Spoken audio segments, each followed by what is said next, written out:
Commissioner. Mr. Chair. What's up, brother? Yeah, I just moved myself out here earlier. It was no grill. That's right.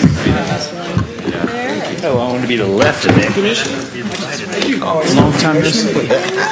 All right, let the record show that we call this meeting, this comp plan workshop to order at 1:05 p.m. Cherie, the floor is yours. Thank you. Good afternoon.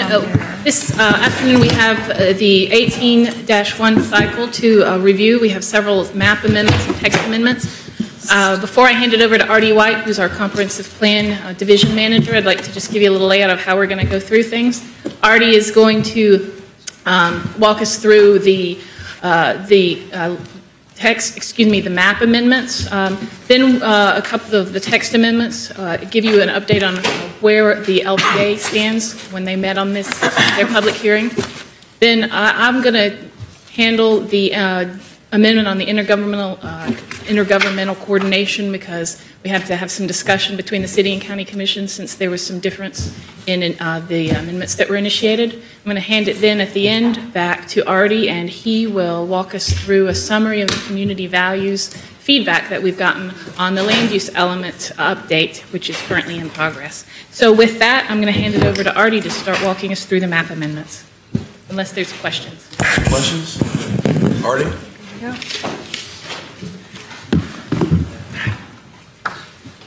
Good afternoon, Commissioners. Before we jump into the amendments, a few just very brief introductory comments.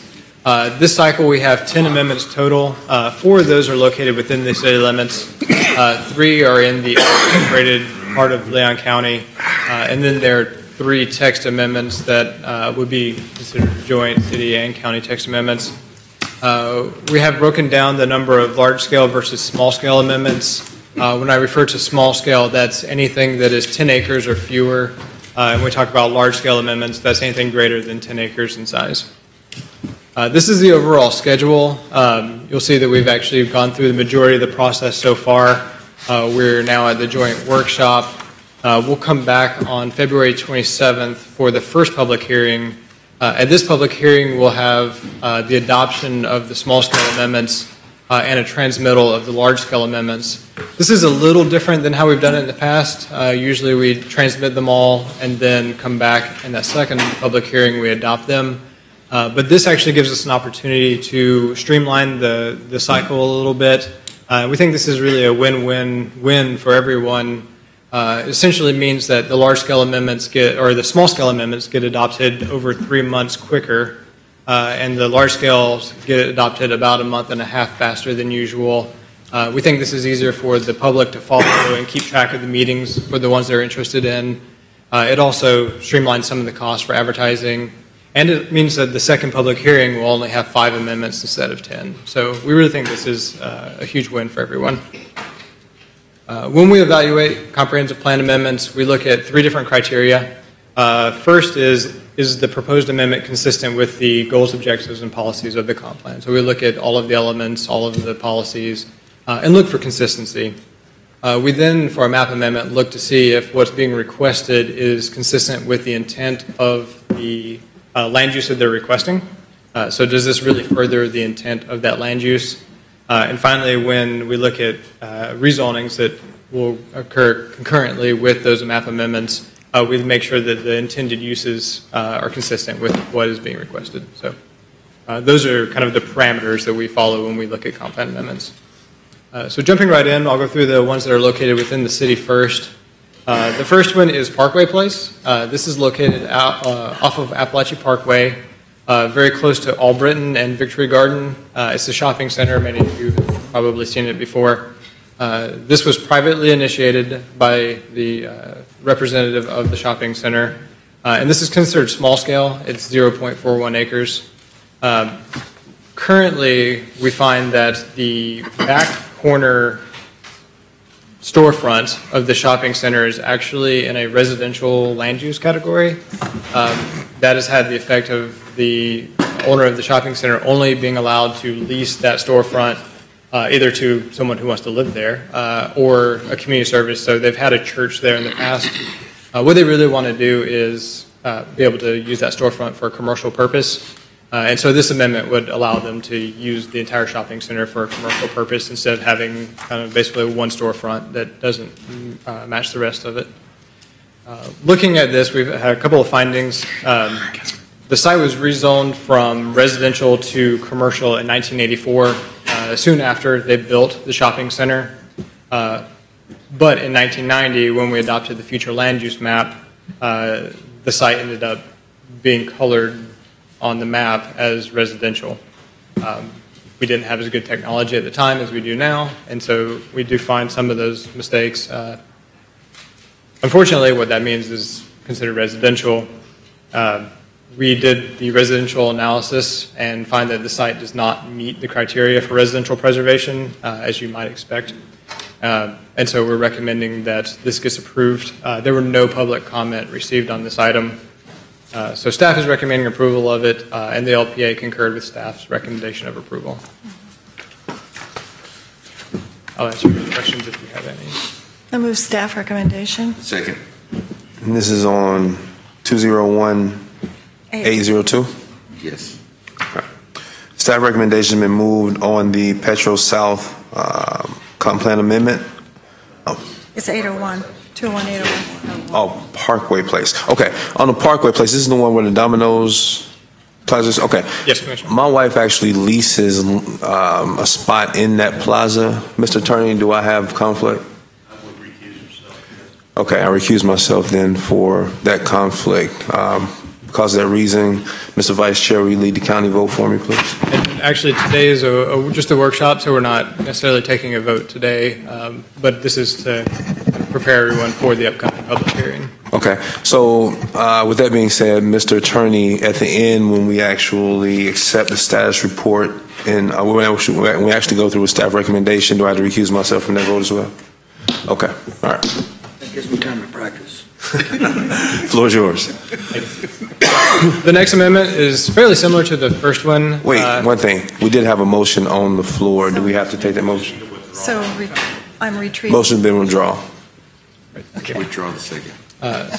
The second amendment is the Petro South. It's actually a gas station located off of the Jackson Bluff Road near Maybury Drive. This is a gas station. As you can see, it's owned by Petro South, which manages the gas station. This site also is currently in a residential land use category. What they really want is to just maintain the gas station. They have no other plans for the site at the moment. So the proposed amendment would allow them to continue doing so. This one was privately initiated by the owner of the gas station and is also considered a small-scale amendment, being just over a half acre in size. When we looked at it, we kind of found the history of it. It was originally zoned commercial, and the gas station was built in 1987. Again, in 1990, when the comp plan was adopted with the future land use map, it was mixed use B. Then through a process that first occurred in 1999, and then in 2006, we did away with the mixed use districts. And at that time, this site was designated urban residential. What they would like to do is kind of go back to what they had before, which is a commercial designation. We find that this amendment is consistent with the comprehensive plan. It's also consistent with the Southern Strategy area and with the West Pensacola sector plan. So it's consistent with not only the comp plan, but a couple of other plans that we do in the community. It does meet the intent of the suburban land use, and we received no public comment on this one as well. So staff recommends approval, and the local planning agency agreed with that recommendation. Any questions? Next item. The third one that's located in the city is located off of Roberts and Eisenhower. This one was publicly initiated. The intent of this is the city of Tallahassee would sell a portion of this as a two parcel property. The city owns one, the state owns one. The intent is for Florida State University to build a medical clinic here. This would help with the med school's accreditation. It is also considered small scale. If you look at the two parcels combined, it's just shy of 2 acres in size. This amendment would take it from residential, from educational facilities and open space to government operations. We take property that's owned by a governmental entity to a government operational land use category. It would change the zoning also from a residential to government operations. This would be consistent with Florida State owning, or the state of Florida owning the site and using it for educational purposes. The site is directly north of the highway safety motor vehicle training facilities, so there are other uses like this in the area. It's consistent with the Southern Strategy area, which looks to put a medical facility in an underserved part of the community. This would be the only medical center that serves this part of the community currently. And there were no public comments received on this one either. We recommend approval. Mr. Mayor? Yes, sir. Quick question. Does this violate in any way the radius that has to exist around already federally approved healthcare facilities like Bond or Neighborhood Health Services? I do not believe this would interfere with that at all. So there's no overlap in the radius required for that application? We'll confirm that that's the case Okay. before the public hearing, but my understanding is that would not be in conflict. Thank you. Any more questions? All right. The last amendment that's within the city limits is located off of Chapel Drive. It is the Chabad House. They're currently in a residential preservation land use category. They would like to go to university transition. This one was privately initiated by the rabbi at the Chabad House. The site itself would be considered small scale, but because it's located in the middle of a residential area, staff is proposing an expansion area. That expansion area would be considered large scale because it would end up being about 16 acres, which is over the threshold of 10. We looked at this very closely and determined that it is within the area where university transition is allowed. There's a very defined geographic area where that land use can be applied. This is within it. It is about a quarter mile from Florida State University's campus, just under 2 miles from Tallahassee Community College, and about 1.5 miles from FAMU. So it would kind of serve that university transition purpose. It is located within the multimodal transportation district, and the intent of the university transition land use category and the multimodal transportation district are very similar in that they both promote compact, walkable areas. We find that this is consistent with the comp plan and with the West Pensacola sector plan. We looked at it in terms of the residential preservation analysis to see if it meets the criteria for residential preservation and find that it does meet some, but not wholly. This area is largely student rentals and not family-occupied single-family homes. We did receive 18 public comments on this one. 17 of those comments were in support of this amendment, and actually some of them requested that we expand the expansion area even larger to include the entire neighborhood versus what we're proposing. And then there was one comment against it. So with this, we actually looked at our expansion area, which you can kind of see in the hatched line, west of Chapel Drive. Within that area, all but only 4 of the parcels in that area were homestead exempt, and 7 of those were rooming houses that are officially registered. The rest are just rentals, but not rooming house rentals. Because there was a desire to expand beyond the expansion area that we proposed to the entire neighborhood, we looked at the remaining part of the community, that neighborhood, and just shy of 16% were homestead exempt, and just shy of 20% were registered rooming houses. So you can kind of see that this entire neighborhood is largely rentals, some registered rooming houses, some not registered rooming houses, but just rental properties. We proposed the initial expansion area, and the local planning agency concurred with that recommendation. Any questions? Yeah. Yes, ma'am. What's a rooming house as opposed to a rental property? I mean, is there some? I just haven't heard that term since 1960. I just. What is Right. it? Before an ordinance was enacted, you could have more than 3 unrelated people renting a house. There was some concerns about students moving into residential areas And so an ordinance was passed that limited the ability to do that within certain land uses, residential preservation being one of those. But if you already had that, you could be grandfathered in. You just have to register and renew that registration every year. And so these are the houses that have registered and maintained that active registration. Thank you. You're welcome. Anything else? Mr. Chair. Yes, ma'am. Artie, thank you. And if I'm not mistaken, this is the first time you've done the presentation for a comp plan, so welcome. Thank you. This is great. And I don't have a general concern with this. I think it is consistent. I understand why staff went to expand the area. It would have created kind of an enclave without the expanded area, and that probably would have been more concerning. The two things I noted, and I wouldn't mind if others were interested in this, a discussion about this point when we get to the land use, the community value survey, and other things. Every time I see the sector plan referenced, and the section we have from the West Pensacola sector plan referenced here, it cites in the last 5 years we've seen a transition to rentals. That's back to 06 to 01. And it just feels very outdated. I think a lot of those things are probably still germane to what we're dealing with today.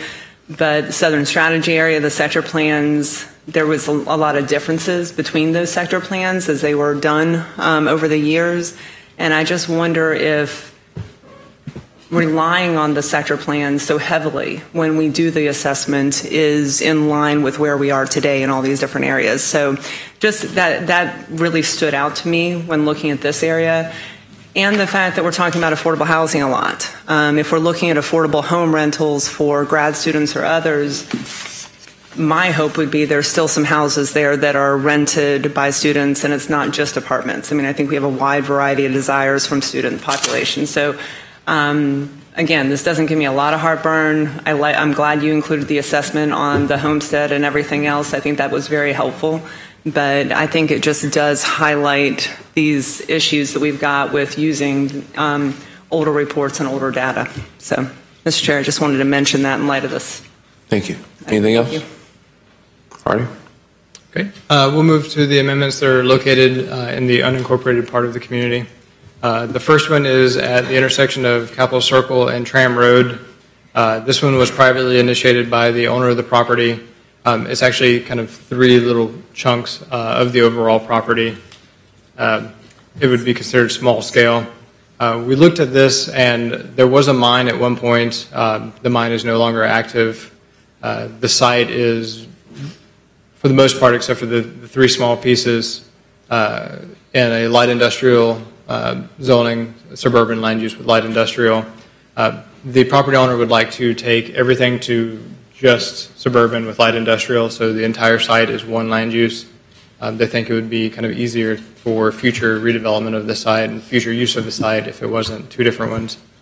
Looking at it, it became urban, the overall site became suburban back when we got rid of the mixed-use districts.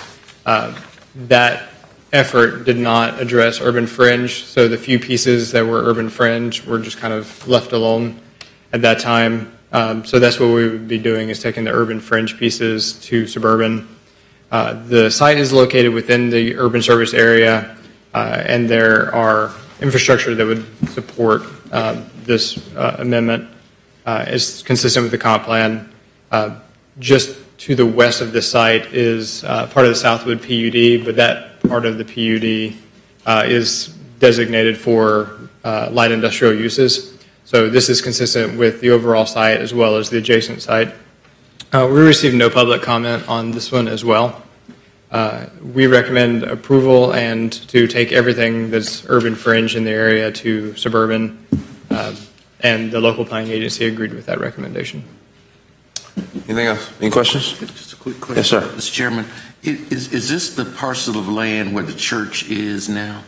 It's near that, but it's not including that. Doesn't include property. the church. Okay, thank you.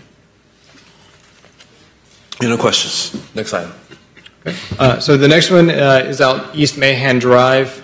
It is currently urban fringe. This amendment would take it to rural. This one was publicly initiated, and this would be a large scale as it is 232 acres in size. We looked at it, and the site is about 2 miles outside of the urban service area, and there are no urban infrastructure to the site at the moment. We contacted the property owner to notify them of this since this was publicly initiated. We contacted them at the address they have on file with the property appraiser, as well as kind of looking up and seeing that they own other properties. Contacted them at some of those other addresses. We also tried to contact them via phone, and were not able to reach them and have not received a response back from the property owner. For this amendment, we've received 2 public comments, both in support of the amendment. The reason for this amendment is there was a development agreement on this piece of property. It basically said that they have certain development rights for a period of 10 years if they choose not to develop the site, or if they choose not to extend the agreement, then the county would initiate a comprehensive plan amendment to revert it back to what the land use was prior to the development agreement. So this is kind of why we're doing this today. And the property owner has not extended the development agreement, and no development has occurred on the site. So we're kind of moving forward with that process. Looking at the site, there's a lot of environmental constraints. The entire northern parcel, that's about 78 acres, is completely within the 100-year floodplain and wetland. The southern parcel of the 2 parcels, about 61.3 acres, is within the 100-year floodplain and wetland. The site is at the headwaters of the St. Marks River, and the Black Creek also crosses the parcel. And when a previous owner submitted a natural features inventory, it determined that about 65% of the property was not developable because of wetlands, floodplain, sinkholes, and other environmental features. Because of these findings, staff recommended approval of this amendment, and the local planning agency also agreed with that. Commissioner Loge? Yeah, so this is the property at the corner of I-10 and Mahan, effectively, right? It's very close to the... Yeah, and it's, I talked to some of the representatives, and this is a big enough piece of property, and it's a big enough change relative to the use of the property that I think getting in touch with them, and I know the owners generally spend the bulk of their time out west during the summertime, I'd be a little surprised if they didn't object to this, or didn't want to renew it, or didn't at least want to hold their spot. So if we can kind of continue the drumbeat, they were a little surprised because the representatives said, we don't remember ever hearing about this. So, and it's, I mean, I realize there's a limit on what you can do with it, but it's right in that path. It's just kind of across from Summit East, I think. So it's a very developable piece of property to some degree within the limits of this. So I would just hate for them to lose their spot. So, and I let everybody know when I saw this yesterday. So I'm assuming they'll reach out and let you know. So thanks. Any other questions? Mr. Chair? Yes. Just on that point, in general, I would agree with you, Commissioner Deloge, but for the 10-year time limit that was imposed in 2007. So that did expire last year. So if they had interest to extend this, it would have had to have happened last year.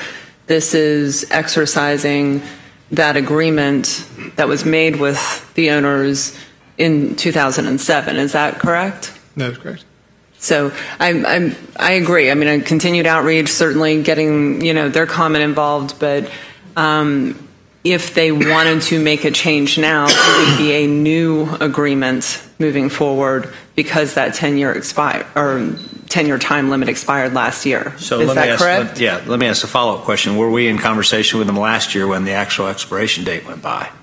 The planning department was not. I'm not sure about our legal staff. I would have real problems if we didn't have some ability to make some connection. It's a 200-plus acre piece of property, and I get that people should manage their own affairs, but at the same time, if you have a shift in usage like that, and then to ask them to come back in and jump through all the hoops, that 10 years on a calendar for most people is a little bit out of their scope and frame. So just a thought. But we can definitely try to reach out again. We've notified them at several addresses, but we can try again for sure.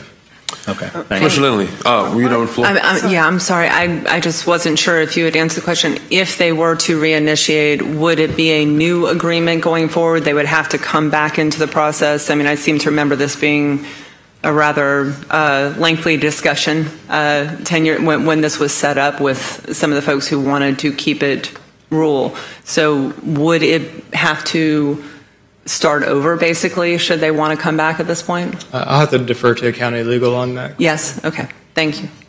Commissioner Lindley? And are there new owners on this property since the original agreement? I mean, is that Yes, Commissioner.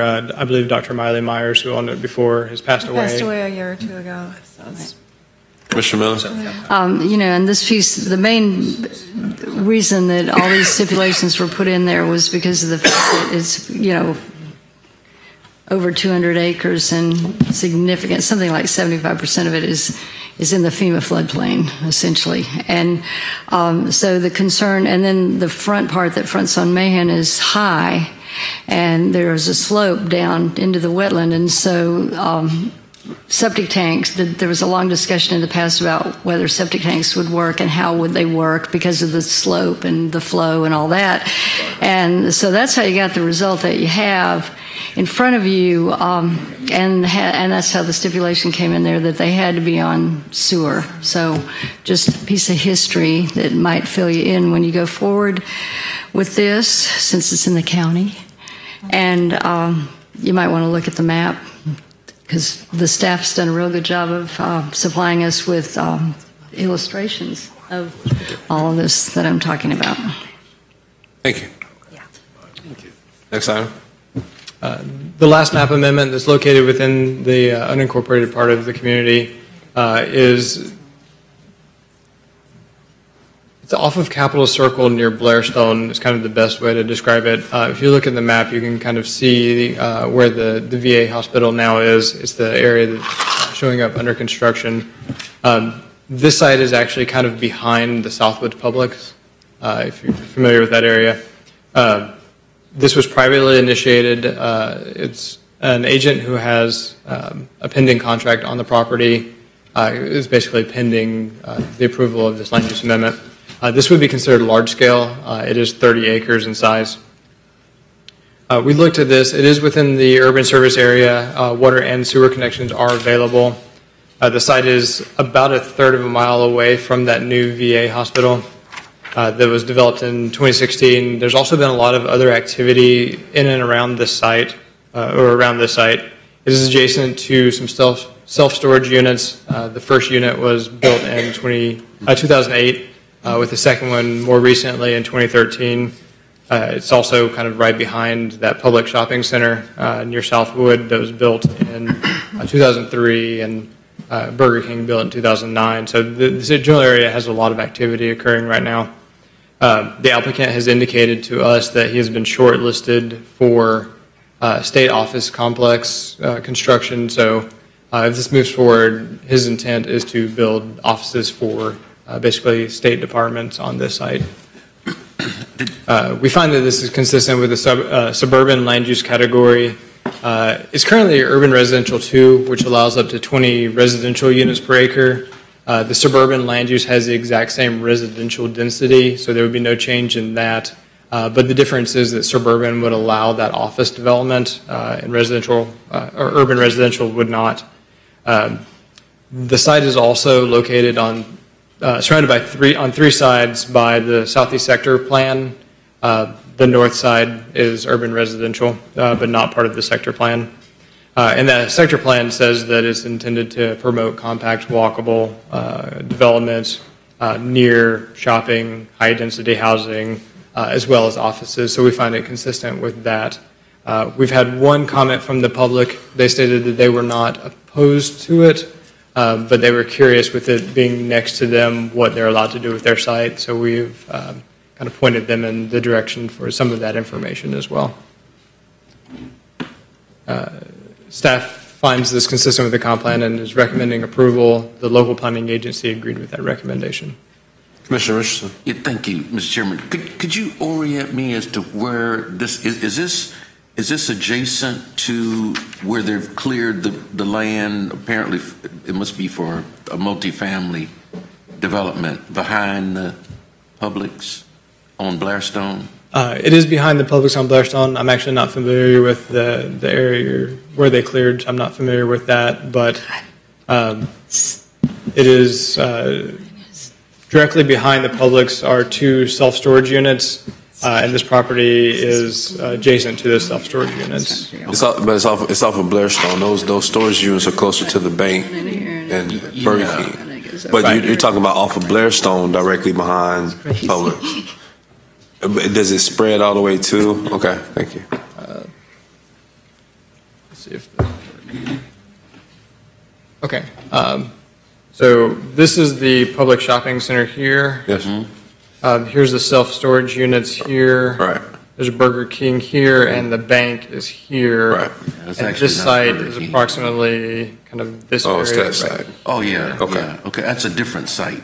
The site that I'm talking about is directly behind the Publix, right in there, okay. yeah. Okay. They've cleared land apparently for a multifamily development. Okay. And then this would be just north of the site. Yeah, yeah. Okay. One of the key things to know about this site is currently the only access is here on Barcelona Lane. We find that that is not an adequate access for an office development. But there is right-of-way reserved in this general area for the Paul Russell Road extension. We've talked to City Public Infrastructure and County Public Works about the Paul Russell Road extension. They do not have plans right now to construct that. However, the applicant has been in talks with them, and they would actually pay for the construction of enough of the road to access the site. So they would actually be building the road to provide brand new access. So it would not be access from Barcelona Lane. On point to that point that you just made, that Barcelona lane that you're talking about, if you do have construction there, that's a pretty narrow road. I mean, would it be able to handle the traffic? Even if you built that Paul Russell, people coming around on Capitol Circle are going to want to make that right to get into that complex where we're going to build there. So that would still be heavy traffic on that road. Because if I'm coming, I'm not going to come around Capitol Circle, make a right, go to Paul Russell, and then come down. I'm just going to stay on Capitol Circle. So what would be the plan to help with traffic on that road? That would be determined at the site plan level, but there is a chance that they would basically make them close off that access to the site there. Okay. To keep people from using it. I would think too, because like I said, the apartment complex, there is an apartment complex at the intersection. It's just north or just east of the VA clinic. There's a huge apartment complex there. Then there's the one that's where I mentioned behind the Publix. Then this complex that you're talking about, Capital Regional is planning a standalone emergency room at the intersection of Capitol Circle and Orange Avenue. So that's going to tremendously increase the traffic in that area. So if you've only got Barcelona as an ingress, I don't see how it's going to handle that kind of traffic. And then if you're headed north on Capitol Circle and you want to make a left into this proposed, I just can't see it happening. But you said that you would contemplate closing off entry into that development off of Barcelona, so you couldn't get there anyway from that way. That would be one of the considerations that occur at the site plan level. Right now, everything's very theoretical, so we're not even sure how they would orient the offices. We're just kind of at the very, very high level. For my county colleagues, I just ask that we take that into consideration as we make this decision, because no matter what that developer is trying to do with that piece of land, it's going to create a traffic jam on Barcelona, and we might want to let them know up front that, hey, unless you got a better idea, we would have to either close off or make some major improvements on Barcelona before that development would actually happen. Commissioner Dozier? Thank you, Mr. Chair. I had similar concerns to the discussion that's already been brought up. And I did note that the Barcelona Lane, maybe this is just one of those things that happens over time, as you've given us a lot of history today, but it is partially maintained by city, county, and private, right? So there's 3 different entities working on this road. I know that this probably isn't the time, as you said, it would go through site plan review and others, but if there was any way that we could indicate our support for preserving Barcelona Lane, I don't know if there are issues with that road being maintained by three different parties. Kind of looking at the challenges in that area, I think that would be good. And if I heard you correctly, on the color-coded map, it does show kind of a white line that could be a road at the back side of this property. That is the one that's referenced as possible future Paul Russell. That's right. So I'm not. That's not in the capital improvement. I mean, for city or county or anyone right now, correct? That's why the applicant would be responsible for construction of that road. But what the developer? The applicant would be responsible. The applicant. Okay. And similarly, and if they've been shortlisted and all of that, I mean, obviously they've got some interest here. They believe they can build on this piece of property, but the environmental analysis also kind of raised some question as to whether or not or how much they could build there with the closed basin and possible karst feature and everything. So that's something that growth management would look at as they dug into this once they got an application. Is that right? Absolutely. Okay. Yeah, Mr. Chair, if there's any way that we could lean in with our staff on Barcelona, I think that's a critical issue, and I trust our staff to look at all the environmental issues. This looks like more of a challenging site than some may think, but thank you, Hardy. Yeah, thank you. I think you make an excellent point, and I will ask the staff, we try to get ahead of this if we're going to approve this, if you're going to approve a recommendation, that we get ahead of this on Barcelona. Absolutely. Anything else? Yes, Commissioner Miller. Well, for one thing, this right-of-way that runs through there, the Paul Russell extension, when you're talking about improving Barcelona, probably need to consider whether it's better to invest there or on the other road or on both, because the wetland area bifurcates the property essentially. So, but that does provide a new intersection on Capitol Circle, which it's probably there already, but it's not very heavily used. So that's a consideration too. How many times do you want to make cuts on Capitol Circle? So, if just context for your staff evaluation. I'm sorry, Mr. Chair. Yes. Commissioner Miller, were you talking about Paul Russell? I thought that one intersected Orange and Blairstone. Were you talking about Barcelona? Barcelona. Yeah. Okay. As far as a cut on Capitol Circle. Yeah. Yeah. What I was saying is that these are investments to make, and so where do you put the money, essentially? Yeah, there's already a cut there on Capitol Circle, but it would be major improvements, right? It's not a huge intersection, right? Yeah. And just to be clear, I mentioned the maintenance of the road as just recognizing Barcelona is already a complicated area. I don't think I would be in favor of putting any of the commercial traffic into Barcelona or out on Capitol Circle in general. That's why I'm glad staff is looking at the other options. Yeah, I just mentioned that because I don't know if there's any issues associated with three parties maintaining that road. Yeah. We'll work it out. Anything else? Next item. Thank you. That was the last of the map amendments. We do have 3 proposed text amendments. The first one would actually be a new category, research and industry. This would eventually replace the industrial land use category. So while we're adding a new category, the overall intent is not to keep expanding and adding new land use categories, but to eventually actually hopefully end up with fewer through the comp plan reform effort. But as an interim step, this would be a new land use category. The types of uses for this would be research and development. That's something fairly new to our community. We don't have a research and development use or zoning. Light industrial, we currently have. It would fall under this. Mixed use light industrial, often referred to as like an innovation district, that would fall under this land use category. Somewhere between light industrial and heavy industrial, we find mining that would fall under here, and then heavy industrial uses would fall under here as well. The intent of this is really to acknowledge a lot of technological changes that have occurred in both research and development, advanced manufacturing, and different industrial sectors. So we're kind of looking at different shifts that we see happening in the economy.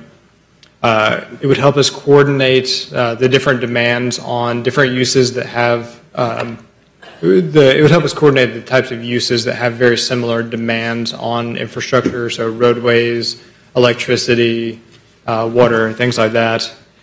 It would help clarify where mining can occur. Right now, there's a slight difference of opinion between the city and county in terms of whether it's a light industrial use or heavy industrial use, because the nature of mining is kind of somewhere between there. So this helps clearly identify a place for that. The idea is also to link jobs with the people who need jobs and the talent we have in our community. So it would give us a little bit of flexibility, especially with that mixed-use light industrial district, and really hoping to foster some innovation and economic opportunity in the community. When we took this to the local planning agency initially, we asked if they would continue it to give us a little bit of additional time to make sure that the development standards we were putting in the land use category were realistic, and give us a little bit of time to work with the Growth Management Department, DSEM, OEV, and we've kind of reached out to each of those. We're fairly confident in our development standards. We've actually applied them to real-life scenarios in the community, and they work pretty well. And so at this point, we're ready to take it back to the local planning agency for them to have their public hearing on February 6th. Any questions? Commissioner Miller? We have, as you're aware, we've had a couple of amendments lately related to sand mining and all that. And I know that you have to ask yourself, is a neighbor going to feel comfortable with R&D or even industrial and manufacturing, and yet know that they're going to come in here and they're going to say, yeah, but you could mine this, and we don't like that. So putting them together may not be the best approach. Does that make sense? I mean, I am excited to see this, but except for the public, I can see how someone would be worried that were you going to put Summit East next to me, or are you going to put a sand pit next to me? I mean, if I agree that with this change, I don't know what you're going to put there, and because we hear that all the time. This is fine if this person's going to build this, but they could also build that. So just when you're discussing this, I think that's something worth considering. Thank you, ma'am. Commissioner Dozier. Commissioner Miller, I had a similar question about the mining aspect and how much future mining we were going to see. I mean, I think mostly what we see is sand. I'm not sure if there's anything else to mine in our area or that we would be open to. But Artie, you just said, I mean, there's a difference in the language assessing mining between light industrial and heavy. Is that right? Is that a city and county difference? Is that a difference between, where does that difference come in? Right now, generally speaking, the county sees mining as a heavy industrial use, and so those activities are generally kind of relegated to the heavy industrial use. The city sees it more of a light industrial use, and so anywhere you have the suburban land use category with the M1 light industrial zoning, you could have mining. What this would do is kind of spur additional zoning districts and updates to the zoning so that mining is clearly called out, separate from heavy industrial uses, but also separate from light industrial uses.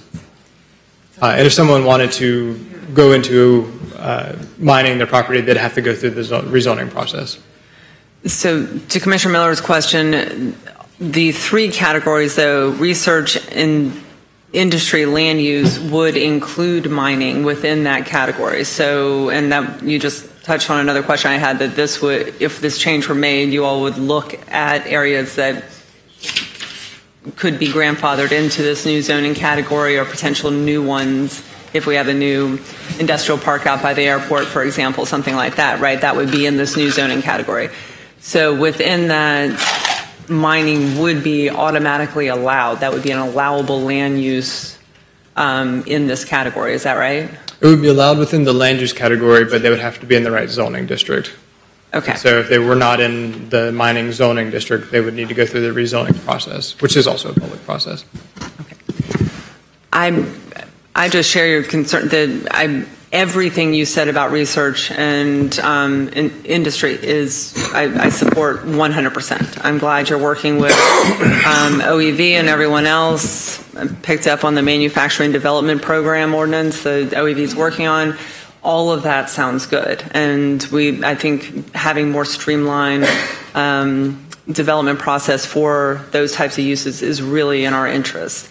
I am concerned also that it might get mixed up with mining, which is very specific, and we don't necessarily, I mean, for my part at least, I'm not thinking we necessarily want to encourage more of that. It's more grandfathered in, other things like that. So I'm not sure how the others feel, but I wonder if that piece of it could be separated out and some clarity could come to how the city and county address mining. So there's some support for those activities and kind of understanding how we categorize it. But I'm not sure I'm in favor of having those three bunched up together. We could definitely take a look at that. Anything else?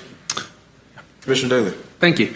Good job, by the way, Artie. You're doing wonderful today.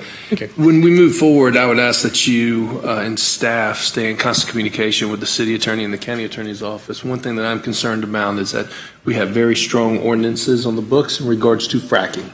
And when we get into legal definitions of mining, heavy industrial, want to make sure that we don't inadvertently open up any doors or create anything that is not consistent with what we have. And in talking with the county attorney's office, he shares the same concern. So let's just make sure that our county ordinance and the language that we use in the creation of new land use categories are coherent.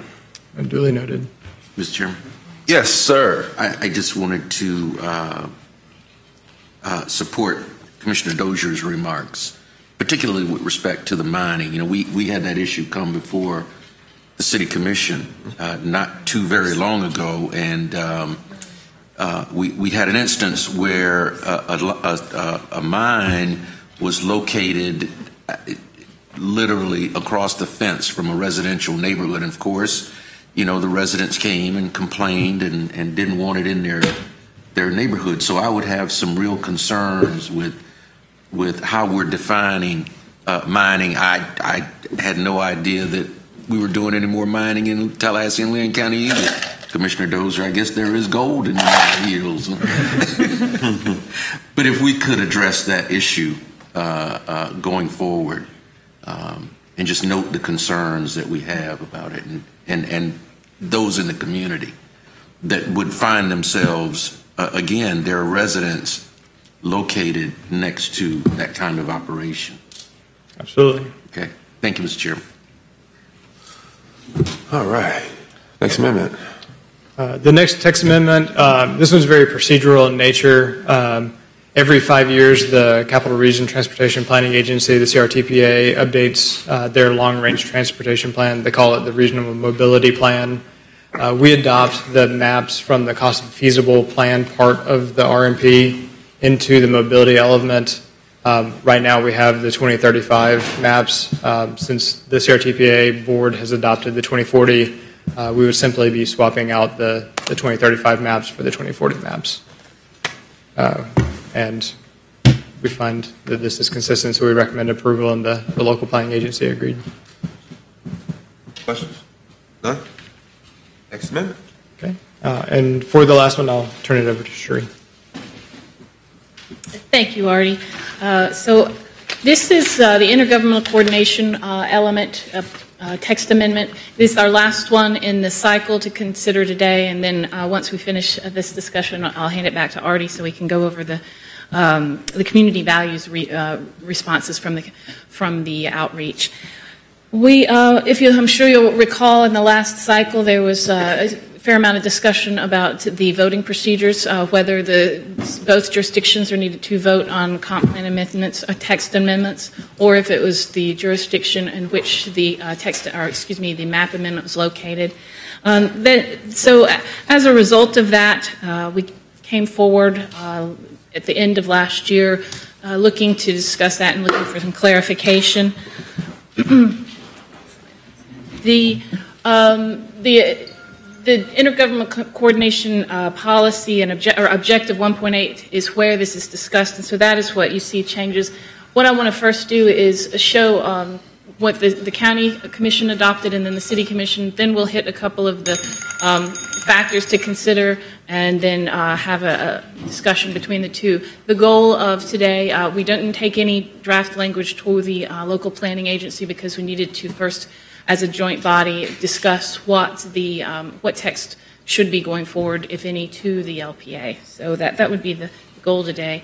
The intergovernmental, this is the proposed change to Objective 1.8 that the board recommended on November 14th. It should be mentioned that the board did originally consider actually clarifying the voting procedures, consider whether there should be some more detail in the actual comp plan itself on whether the city and the county should both vote or vote separately. Ultimately decided that was not necessary, but did end up keeping this piece, which would remove the restriction of twice a year as far as cycles. Shortly thereafter, the City Commission did go forth and it did decide to initiate a change that would clarify when the city would vote and when the county would vote. In the event that there was a text amendment or a change to the urban service area, both jurisdictions would vote. But those when there's something, a map amendment located entirely within the city or entirely within the county, then those could be effective solely upon the jurisdictional body. The two key issues to look at today are first, the procedure for voting on proposed amendments, and then after that, how the amendments on out-of-cycle amendments would be initiated. And we'll talk first about the actual procedure of voting on amendments. Just a little bit more history. We have historically voted on, both jurisdictions have voted on those. But during the last cycle, it was determined, the county attorney determined that this, on the city ones, or vice versa, the jurisdiction where the map amendment was not located, that vote was ceremonial. The city attorney, however, had a different view that because the comp plan does state that it is a joint, these amendments should be adopted at a joint public hearing, that both are required. So where we are now is there's some things to consider. You may or may not consider these, but if there's some consideration of breaking up how voting would occur, there are different types of amendments. There's small scale, as already talked about, those that are less than 10 acres. Then there's large scale amendments, those over 10 acres, and then text amendments, which actually affect the text of the comprehensive plan. Then overview of the initiation of amendments. The reason this question's come up, there was historically a statute that did limit us to 2 cycles per year. That was taken away. That was taken out in 2011. So if it's desired, that could be removed, that limitation could be removed. One thing, that there's a concern that if that limitation is removed, that there's the possibility people, at least the concern, and then it could be mitigated in various ways, that people could come in all year long asking for comp plan amendments, which makes it an inefficient cycle for staff. There's a lot of advertising and public outreach. So there is some possible negatives, although it does give a lot more flexibility on the behalf of the developers or property owners. Commissioner Richardson. Just a quick question, Sheree. Sure. Could we increase the number? Does it have to be all or none, or could we set a number of hearings if we wanted it to be more than 2? Since there is no statutory requirement, you do have flexibility. Okay. Operationally, though, there's still those concerns about advertising and staff time and those things, but the statute does give that flexibility. And that is one of the considerations in dealing with that second piece. The grouping, and the reason that we kept the 2 cycles was because grouping it into those once a year standard, we would have one group that was the official cycle, and then it's not unusual from year to year. Someone would come and they would have a time-sensitive project or a time-sensitive issue, and so a second cycle would be initiated in the course of the mid-year. But there was and that would be our 2 that would be added up. If that were to occur, if we were to have, currently we don't have increased fees for anything out of cycle, but there are higher advertising and staff time fees because you lose that economy of scale. The local planning agency, as I mentioned, didn't vote on this because we were continuing in order to have the joint discussion. So the action requested today is two pieces. The direction on how the actual voting should be conducted between the city and the county amendments, and then a second direction on direction to continue out-of-cycle amendments or not. And currently, there's not a formal process, so we could discuss if there's the need for a formal process. Potential options for voting. This is not to say these are the only ones, but these are the ones, will stay on this slide during the discussion, but some of the things that could occur, both commissions could continue to vote on all amendments, continuing to hold joint workshops and hearings. Or you could go to clarify only jurisdictional commission votes on the map amendments, and both vote on text amendments. The joint workshops would then vary depending on whether it was a text or a map. And then the same thing with the separate hearings depending on the amendment type. Or we could, perhaps a moderate or more middle ground is base the process on the amendment type itself, whereas those with text and large scale, both commissions vote, but the smaller ones are handled at the jurisdiction level. So put these up to guide the discussion, and at this point, I think it would be good to just open up for the commissions. I know when we've taken these to the board and to the city commission, there was some discussion at both levels. So it was apparent that we needed to bring the two bodies together, and I'm here to answer questions as we move forward through that process. Sure, you have approval by recommendation by staff. What was that approval of? Is that just approval of the change in the actual way we do things, or an approval of one or options of how we change it? I'm sorry, You have approval under planning staff recommendation under this text amendment. I think that's just to carry forward the conversation. Yeah. Okay. So the question on the floor is, how do we go about voting from here on out? You have the options up top or on the screen. I think we're all familiar with them. We're all familiar with the conversation. And so with that being said, I open up the floor for a conversation or for discussion about which option we go with. Just a quick question. Yes, sir. Mr. Chairman, thank you. Sherry, so we would still meet jointly as an IA under these scenarios, except, well, 2 and 3, and then have separate voting depending on if we went with number 2, the on jurisdiction. The one that the City Commission initiated would have the jurisdictional ones, the map amendments. If it was in the city would vote. If it's in the county would vote. But those that would be text amendments or related to the urban service area, then everyone would vote.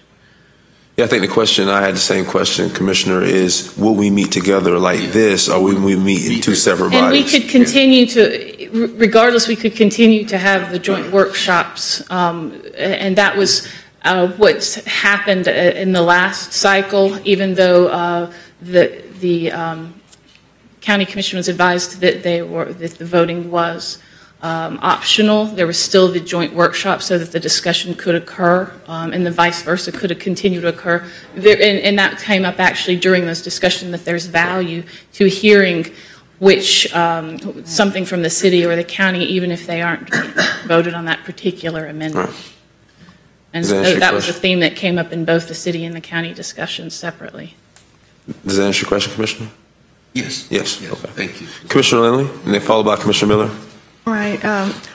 I regret that we took a step back at that Killearn meeting, and I really feel like for the good of the public, I think the public does not necessarily make these separations of who's doing what, and we all hear a lot. It's all one community, as it's been said over and over. And so for me, at the time, it seemed like kind of clarification, like that's the city, so the county takes a hike. But I really have regretted that. I wish we hadn't done that. We certainly on the county got lots and lots of mail and letters and a couple of phone calls. So just for the public to know what's going on and to expect the public, whether it's large or small or text, I don't honestly think that makes a difference either, although I see number 3 as kind of a diplomatic betwixt and between. But I really would stick with both commissions voting on all of them. Commissioner Miller?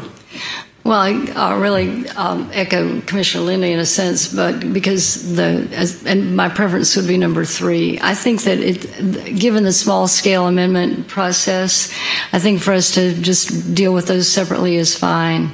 If something big is happening, then probably we all need to be very, very well aware of it, and we need to understand all of our different perspectives. I mean, not just the city and the county, but each other.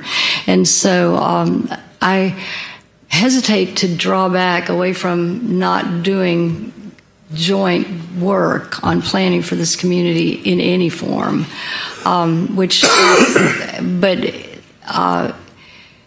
in the case of Killearn, which is a really good example, all 5 of us had been in people's homes more than once on homes of folks representing various sides of the issue, and it was only through extensive discussion with folks. Every single meeting broadened our understanding. So we were happy and fine to carry the load of the work, and as long as that's all right. And at that point, whenever you came in, even if you'd been there, what we've always done before was that basically it was a support vote. What do you think? If you like it, then we'll support you. If you like what we're doing, you support us. So, but it was a discussion that I think we needed to all have jointly, because everybody needed to be aware. And that applies to just about anything else we do. If we're doing something big in the city, if something big is, what's a large scale amendment? Over 10 acres. Oh, well, that's kind of low, but generally, it's just important for everybody to know, and all of our constituents are also your constituents. That's not true the other way around, but a lot of the things that go on in the county, development in the county, affects the city, because there will ultimately maybe demand on city services. We've got water quality issues to discuss, that kind of stuff, and so. At this point, number 3 seems reasonable for sure to me, but I hesitate to see us walk away from joint workshops too, because everyone really needs to be aware. You all need to be aware, even if it's these small amendments. Any more comment? Commissioner Dozier. Thank you, Mr. Chair. Just for clarity, the only policy issue that I noted in here was under the administrative challenges, things like that, and it referred to our policy, our objective, and our comp plan. So is there anything within the state statute that restricts our ability to broaden voting, to restrict it to one government or another, or anything like that? Is there anything that restricts that? The statute gives the flexibility. I'm sorry? No, there's not. Okay, so this is within our House and our comp plan to decide on what the voting is. Okay. So I'm going to your comments, Commissioner Lindley. I completely agree with your comments about that meeting. And it wasn't just Killearn, it was also Myers Park. We had the green shirts and the red shirts in the room at the same time, right? Yep. So any small or large scale amendment that might come in within the city limits, those constituents are going to be voting for 3 of the 7 county commissioners. So there is overlap there, and Killearn's not in my district, but for Myers Park, Commissioner Miller, I mean, I was in dialogue with people, lots and lots of dialogue about the Myers Park issue, even though it was city property, even though it was a city amendment on all of that. So I have a slightly different take, and I know this this may go against the grain for how we've done things traditionally. I mean, the ceremonial vote is confusing. So I think having this discussion is good. It is confusing to constituents. They wanted us, the county, to be able to vote on Myers Park and Clarn, and I think all of us consistently said our vote does not count on this. We could comment on it. Right. So I think the discussion's good. I think the changes to amendments that we just talked about ago, the research, our community is changing rapidly, and we're trying to keep up with that. The comp plan expires in 2030. We're going to have to look at a whole new comp plan. We're looking at the land use right now. We've got big decisions. To me, more unified approach to this, the better. And I think that's what the community is demanding.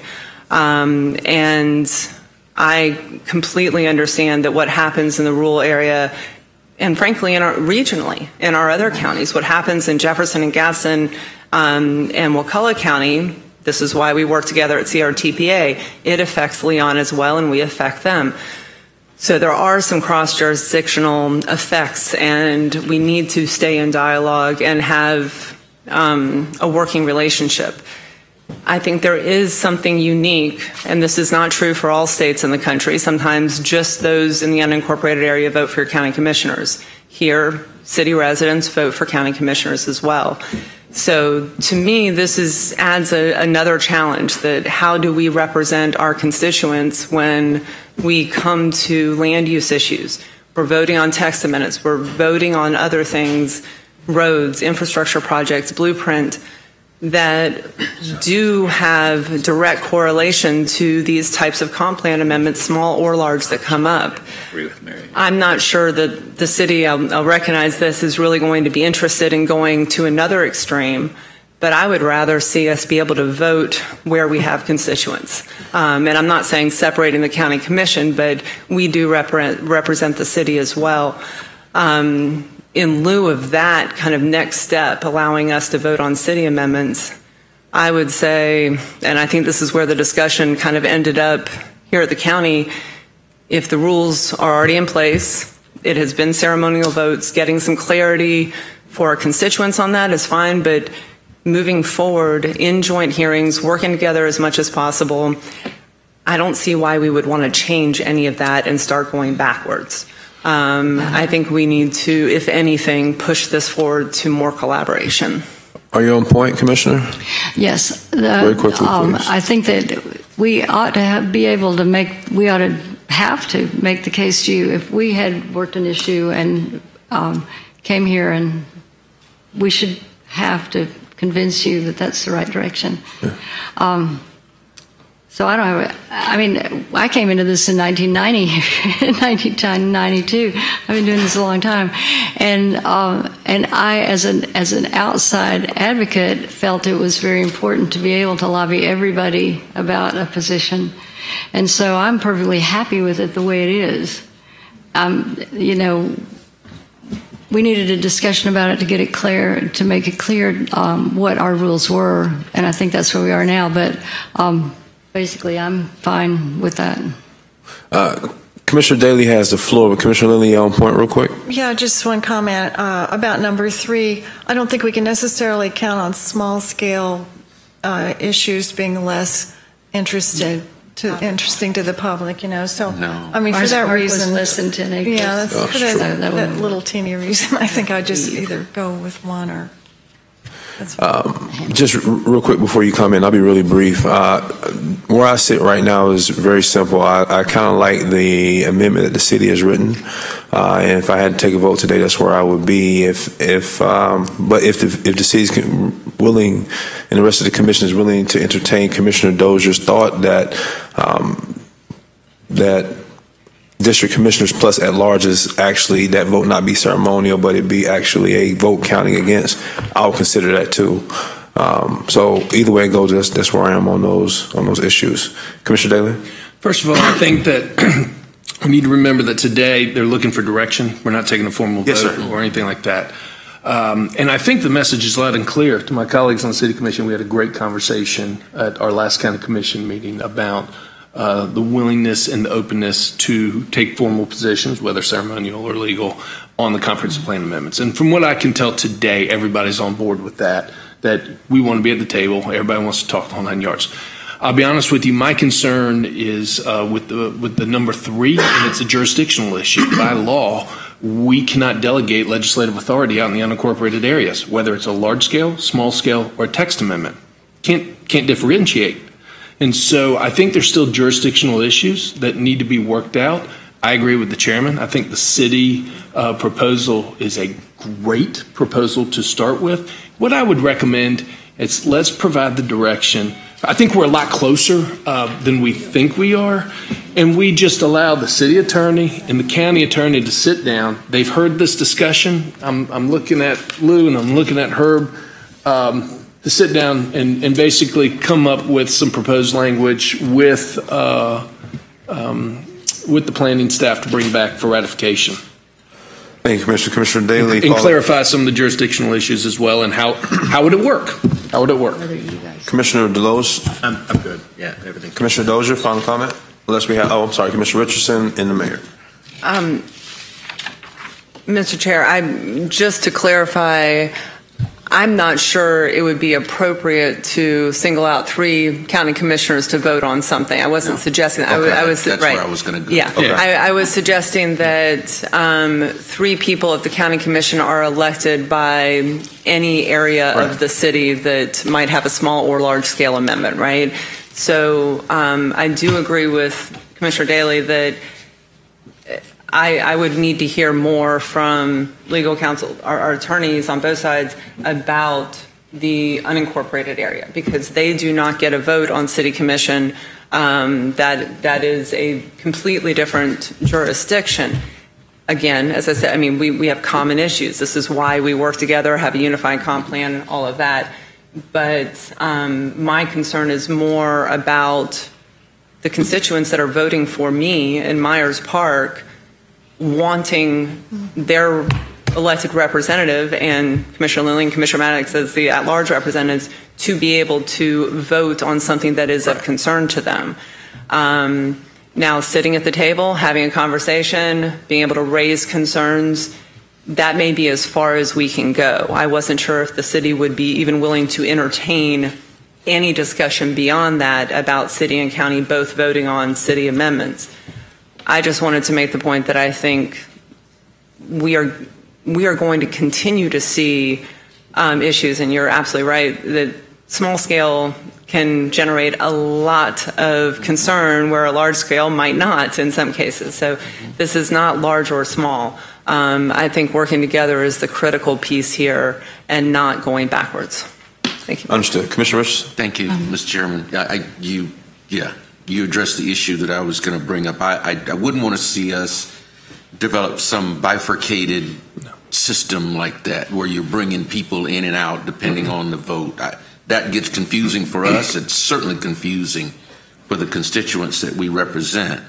I do like the process as it is, and that was the basis of my original question. If staff was suggesting that we somehow meet separately depending on the issue that, and I certainly wouldn't want that, because I think the process that we have here is a good process, and how we plan together on those issues where we are working together. This is the only opportunity where we have to come together as the 2 bodies to discuss even the plan amendments, and I think that's important for the community. To see us working together that way. I mentioned to someone recently, in the over 40 years that I've been in this community, I see the 2 local governmental bodies, sister governments, working together better than we have in all that time that I've been here.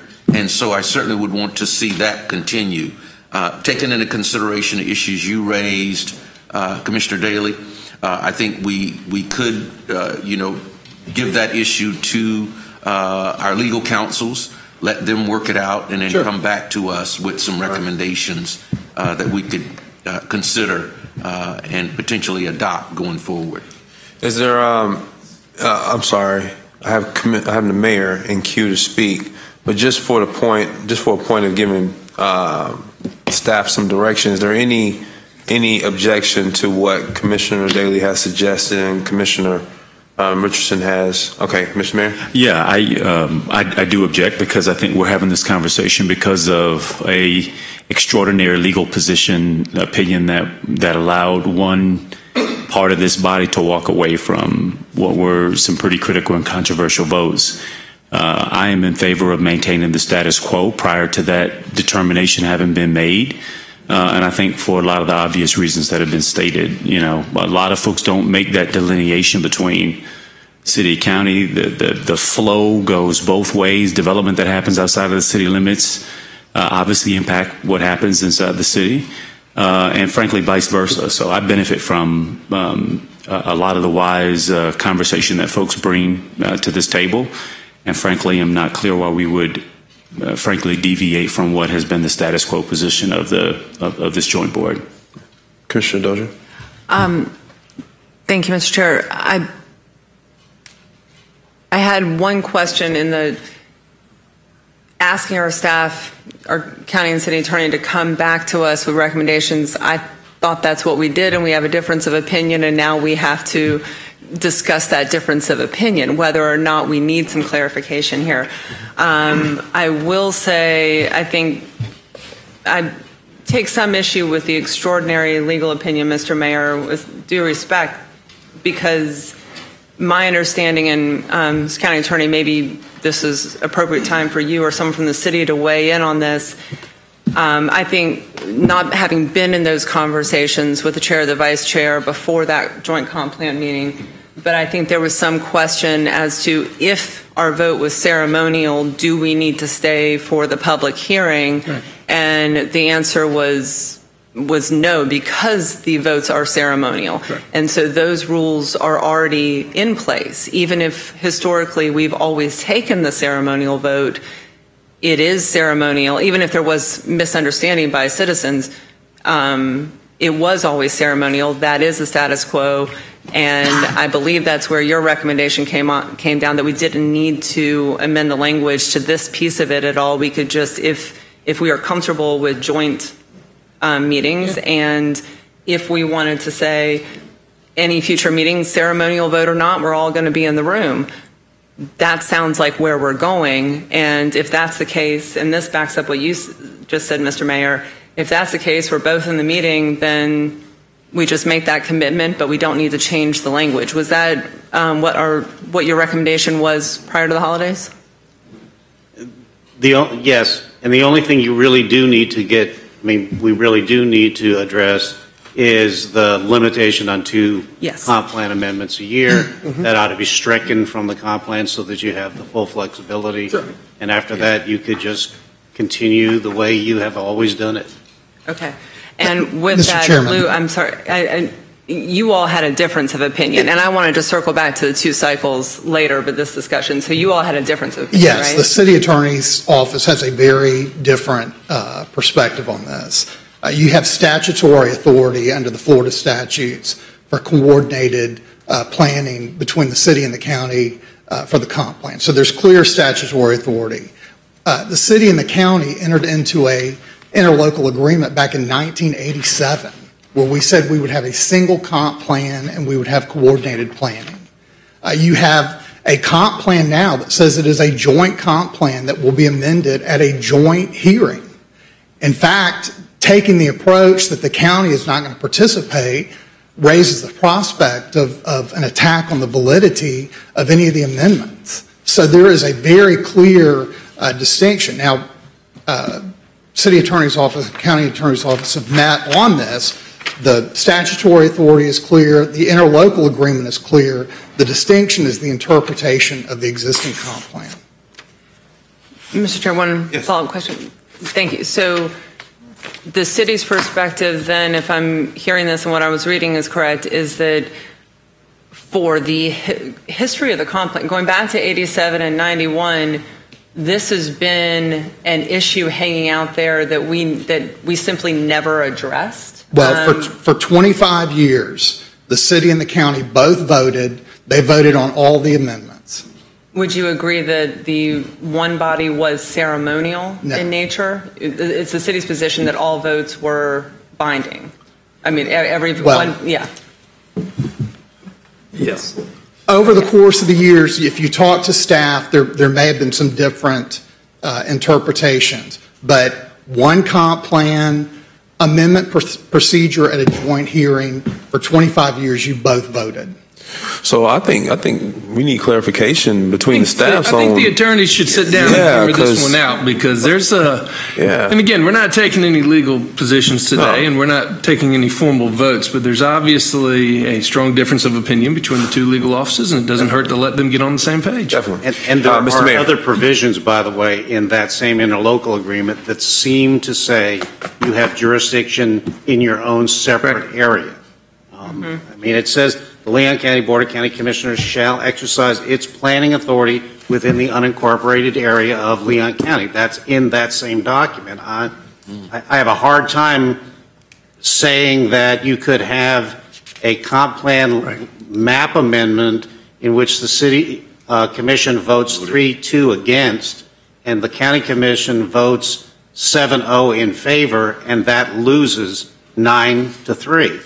That doesn't make any sense to me, just from a practical standpoint. And so we just got to figure out a way between our two offices to figure out how to procedurally go forward. And it may be that I don't want to use the word ignore, but we go back to what we've been doing all along. And if we find a circumstance with a vote like that, we'll just have to deal with it. But there haven't been any, to my knowledge. If we go back to what we've been doing all along, it's the confusion of whether or not the vote ceremonial still exists. Yes. Yeah, so I mean, either way it goes, it sounds like there need to be some language amendments or changes there to make it where it's more uniform. And it's not a question of if everybody votes count or if it's going to be a ceremonial from one side or the other. Mayor Gillum, you have the floor. I guess the question I have is, why is this on our agenda today if this is a legal question to be resolved and not a policy one? Yeah. The reason why I used the language extraordinary interpretation was for the very reason that we just heard. For over 2 decades, we had a status quo operation. Then we had 2 hotly contested issues, and before we could get into the vote on that, half this body separated, which was unusual and something that we had not done before. And it was based off of, and by the way, there have been controversial issues before that point. So what necessitated this, I'm not quite sure. At least what I've heard is the city attorney and the county attorney's office do have a difference of opinion here. What I'd like to know is what we have jurisdiction to decide. Right. What does this board have jurisdiction to decide in this regard? Because if it's the positions seem very strong on both sides, whether or not votes are required from both the city and the county. For the 15 years I've sat on this, we both have voted, regardless of jurisdiction. Our voices have been heard. So it is extraordinary that we're now at this place. And I would just like to know what we have jurisdiction over deciding. A clean answer on whether we need to cast a vote as to one of the 3 options here, or whether there's a legal determination that needs to be made. Commissioner Dozier. If I could get an answer, that'd be great, and then happy to. Yes, sir. Answer. Well, Mr. Chairman, so this is interpreting our own comp plan. The request and the city-initiated amendment would be a clarification so you all would agree amongst yourself that this is the procedure going forward. The city-initiated language would require both bodies to affirmatively approve everything except future land use amendments. So as far as jurisdiction, the ask is that you will agree amongst yourselves, you will pick something and move forward. As far as dispute resolution, going through dispute resolution process or filing a declaratory action to have a judge tell us what your comp plan means is undesirable. Yes, I agree. Does that answer your question? It does. Mr. Chair, it sounds to me like we want the consensus might be to meet jointly. We have a joint comp plan, and whether it is codified in the way the city's articulated it, that we each vote on map amendments within the jurisdiction of the city and the county, or as he just described, that everyone votes on all of it. That piece of it, I think, gets back to Commissioner Daley's question about could the city vote on a map amendment within the county. I think we need to hear some clarification on that statutory issue, or maybe it's not statute, but that legal issue, and get some joint language, whatever might have happened in the past. I will say I think the Myers Park issue was coming up for 6 weeks, 2 months prior to, or let me say a year prior to that meeting, and I got direction through our staff and conveyed that to constituents over months that my vote, I would be in the discussion, but my vote did not count. So this is long-standing interpretation, and that gets to one other point, that the way the city and county utilize our joint planning department can differ at times. So I may get a question from a constituent about something initiated by city staff or others that I don't know anything about, and can't find information about that because it is a city issue. And I respect that. I've not gone and asked for information except when absolutely necessary. But this may open a conversation about just more shared information through our joint planning department that keeps us all on the same page. But I'm looking at kind of both of you, city attorney and county attorney. Is this kind of where we are, looking at the jurisdictional issues of the county and getting some options for us, whether it's the text written by the city already or everyone voting on everything? Does that give you enough direction for now? It's doable. Okay. Any objections to that direction? Seeing none, that's the direction. Okay, and secondly, as you said, Ms. County Attorney, the 2 cycles, the getting rid of the 2 comp plan cycles, I'm in support of that, but I think Sheree brought up an excellent point. It's articulated in the item. Staff time, the cost of that is really concerning. So I believe you all said you would develop policies. Should we make that change? Thank you, Lou. Should we make that change, you would develop policies on anything out of cycle and the cost related to the cost and staff time and everything? Some of those decisions are dependent on the decision on how the voting occurs. So what we'll do is bring that back to you at the same time. Okay. Any objection? Thank you. None. All right. Any more business before the IA? Oh, I'm sorry, not the IA, but this comp plan board. The summary. Here you go. Marty? Thank you, Commissioners. I'll kind of go through this fairly quickly. This is just a status report on what we've been doing with comp plan reform efforts. As you may recall, we came to you with the State of the Land Use Element report in early 2016. We followed that up with a preliminary assessment of community values. We then developed a public participation strategy. We then implemented that public participation strategy that was approved by both the city and county. We did a survey that went for several months through the middle part to the end of 2017. And at the very end of the year, we had several public workshops. We wanted to make sure that we reached as many people as possible because this is very important to our community. I won't go through this entire list, but this is a snapshot of all of the different ways that we reached out to the members of the public to ensure that we got as much and as rich of participation as we could. We did have the survey. It opened up on April 5th and ran through November 15th, so there was quite a bit of time for people to take that survey. It was based on the preliminary assessment of community values. It was consistent with the public outreach strategy. We had 1,092 responses online. We wanted to make sure that everyone was able to take it, so in addition to having it online, we did have a printed version. We only had one person take advantage of that, but we were glad to get their input. We had a series of workshops. We tried to make sure that we covered all parts of the city and county, urban areas, rural areas, north, south, east, west. And so this was our schedule. We actually had a lot of fun doing these public workshops too, and really happy with the amount of participation that we received. People were very engaged and really seemed to enjoy speaking with staff one-on-one with all of these issues that we covered. The community values, equity, livability, choice, opportunity, and stewardship. Through the outreach, the public very much was in favor of these and strongly supported these. as our community values. We had a lot of common themes related to those values, everything from urban forestry to protecting our canopy roads, to ensuring that we have really urban design in urban areas, a lot of consideration for food deserts, supporting local food production, as well as being fiscally responsible with our resources. So this is kind of the high-level list of a lot of those common themes that we heard over and over and over again. When we got down to applying the values specifically to transportation and land use, these were the principles that we worked with the community on. Healthy environment comes first, maintaining the distinction between urban and rural areas, having transportation options, housing diversity, livable, walkable neighborhoods and places, really strong emphasis on economic opportunity, but also respecting regional interconnectedness, knowing that, as with the CRTPA board, things like transportation don't stop at the county line, so we do need to coordinate with our neighbors.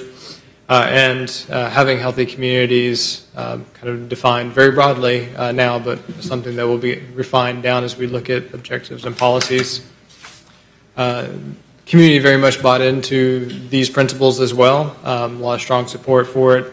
A lot of the same themes that you heard with the values in terms of making sure our environment is healthy, making sure that we protect things like our urban forest and our canopy roads, things like reducing crime and making sure that our community is safe, and then really having economic opportunities for everyone. What we will be doing is taking this input that we've received and summarized in the summary of public input that you received, and developing draft goals. We will be taking the draft goals to the local planning agency on February 6th. If they approve it, then we'll be bringing them to the city and county respectively as soon as possible thereafter. Otherwise, we'll continue workshopping them until we get the goals right. And then we hope to do the outreach for the objectives and policies. With that, I'll answer any questions you may have. Any questions? Seeing none, we no longer have a city quorum, and so I asked the city attorney. He said we do not have to take a vote today. I think staff understood the direction that we provided for the text amendment involving our joint meetings, and so with that being said, we can be adjourned. Thank you. All right. Thank you, Mr. Chair. All right. Marty, great job.